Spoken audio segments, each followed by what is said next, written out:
இப்போ யாத்திராகமம் 31, 13, 14 இந்த வசனத்தை திருப்பியும் ஒருக்கா வாசிக்கிறது நல்லதென்று நான் நினைக்கிறேன்.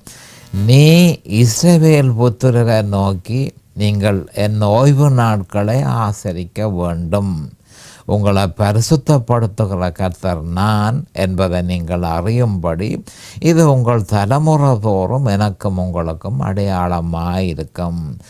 ஆகையால் ஓய்வு நாளை ஆசரிப்பீர்களாக, அது உங்களுக்கு பரிசுத்தமானது. அதை பரிசுத்த குலைச்சல் ஆக்குறவன் கொலை உண்ண கடவன்.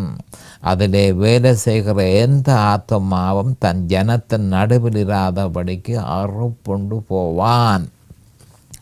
அப்போ ஆண்டவர் தெளிவாக சொல்லியிருக்கிறார், நானே உங்களை பரிசுத்தப்படுத்துகிற கர்த்தர். கவனமாக கேட்டுக்கொள்ளுங்கள். அநேகமான கிறிஸ்தவர்கள் தங்களை தாங்களே பரிசுத்தப்படுத்துகிறதில் அவர்கள் முன்னுக்கு நின்று தங்களை பரிசுத்தப்படுத்துகிறார்கள். ஆனால் மனுஷனாலே அந்த பரிசுத்தம் ஒரு நாளும் முடியாது என்பதை மனுஷன் தெளிவாக முதல் கண் அறிந்து கொள்ள வேண்டும். மனுஷன் தன்னைத்தானே பரிசுத்தப்படுத்துறது ஒரு பொழுதும் முடியாது. அப்போ பரிசுத்தப்படுத்துகிறவர் யார்? கர்த்தரே பரிசுத்தப்படுத்துகிறார். கர்த்தருடைய ஆவியானவரே பரிசுத்தப்படுத்துகிறார். அவரே பரிசுத்தத்தை மேற்கொள்கிறார்.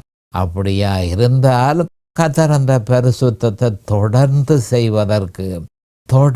செய்வதற்கு இந்த மகாமோசமான சரீரத்தில் நாம் இந்த பூலோகத்துக்கு வந்திருக்கிறோம். பாவ சரீரத்தில் நாம் வந்திருக்கிறோம். ரட்சிக்கப்பட்டு இருந்தாலும் நமக்குள்ளுக்குள் பாவம் இருக்கிறதென்ற உண்மை அநேகமான கிறிஸ்தவர்களுக்கு தெரியாது.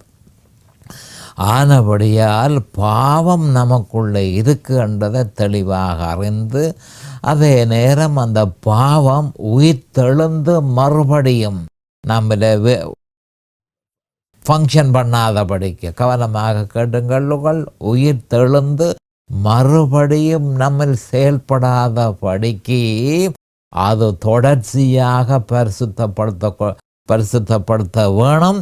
அதை ஆண்டவராகிய இயேசு கிறிஸ்துவே பரிசுத்தப்படுத்த வல்லவர். ஆனபடியால் தான் அவர் தெளிவாக சொல்லியிருக்கிறார், நானே உங்களை பரிசுத்தப்படுத்துகிற கர்த்தர். இதை மறக்கக்கூடாது. கிறிஸ்தவர்கள் ஒரு பொழுதும் மறக்கக்கூடாது.